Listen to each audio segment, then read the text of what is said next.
Akhirnya terungkap suasana mengerikan sebelum Brigadir J dihabisi disuruh jongkok di jamban.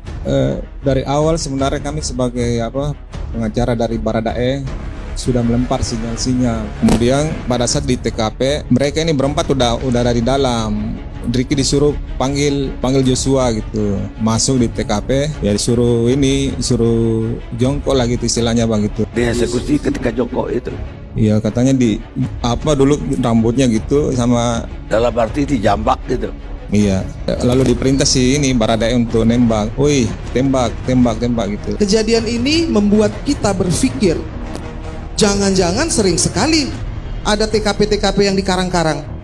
Jangan-jangan begitu banyak penghilangan bukti, the obstructions of justice yang dilakukan yang tidak pernah ketahuan. Sekali ini ketahuan. Kalau ini diteruskan bukan main-main Bang Karni. We are leading to the failed state. Ada dua yang sudah kelihatan sekarang. Satu, ketidakmampuan untuk melindungi yang lemah, untuk mendapatkan keadilan. Kedua, hilangnya kepercayaan pada pemerintah dan aparat penegak hukum. Kalau ini diteruskan, kita ini menjadi negara yang gagal. Ada 3 kasus besar yang harus kita ungkap dan kita harus bersama-sama. Tidak bisa kita biarkan polisi ini sendiri, apalagi kalau kita biarkan Kapolri ini sendiri bersama dengan Menko Polhukam dan Presiden kita, karena taruhannya ini negara.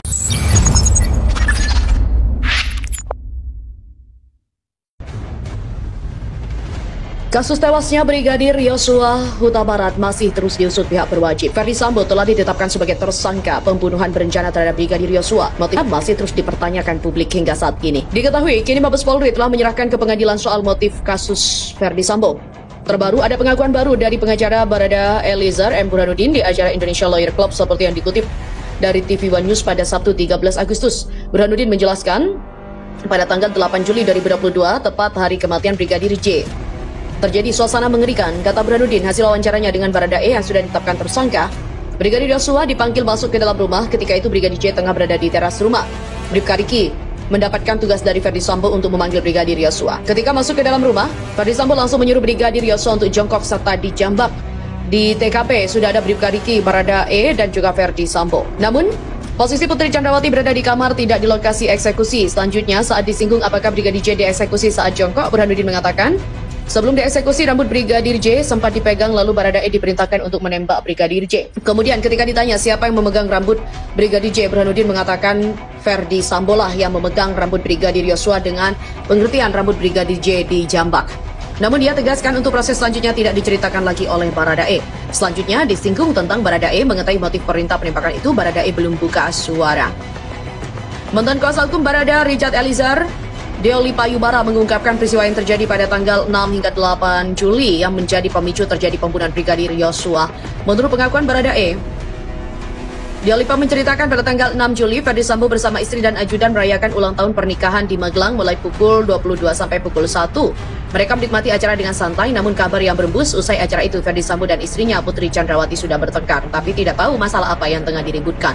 Lalu pada 7 Juli, sekitar pukul 1, Barada Richard dan juga Brigadir Yosua turun ke bawah untuk istirahat. Tidak terjadi apa-apa di tanggal itu, acara berjalan lancar.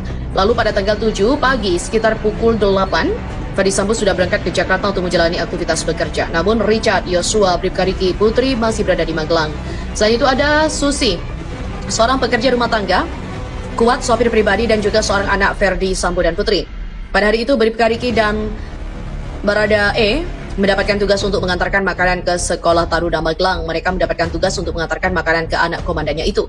Tak berselang lama, usai tugas mengantar makanan dan masih berada di luar rumah, Baradae mendapatkan telepon dari Putri. Putri menelpon Baradae dengan menangis. Putri menanyakan keberadaan Bribka Riki. Sontak, Baradae menyerahkan ponsel itu kepada Bribka Riki. Di mana pusat kejadian membuat Sambo marah ketika di Magelang. Di Magelang itu Riki dan Richard diperintahkan antar makanan anak Sambo di Taruna Nusantara sekitar jam 6 sore. Di telepon Putri, Richard itu, Riki di mana? Tolong kemari, sembari menangis. Richard memberikan handphone kepada Riki, lalu mereka buru-buru pulang. Putri yang menelpon dengan menangis membuat Baradae bingung, namun berdasarkan pengakuan Baradae, ia tidak tahu apa isi pembicaraan Riki dengan Putri.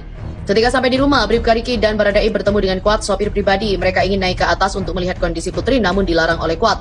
Sampai di rumah, Riki dan Richard naik ke atas, tapi ada Kuat. Deolipa mengatakan ketika sampai di rumah, Yosua sudah berada di bawah. ketika langsung bertemu dengan Bribka Riki dan Baradae yang baru tiba karena dilarang mereka turun ke bawah. Akhirnya Richard turun. Ketika ditanya interview dia kepada Richard, dia tidak tahu dan dia langsung turun.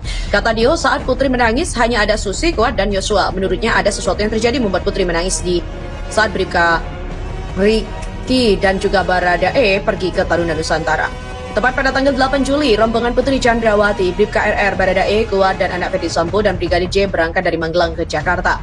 Namun tidak seperti biasanya, Bribka RR sebagai pangkat tertinggi daripada semua ajudan keluarga Ferdi Sambo menyuruh Brigadir J ikut satu mobil dengannya. Sementara Baradae, Putri Chandrawati, KM, dan staf lainnya dalam satu mobil.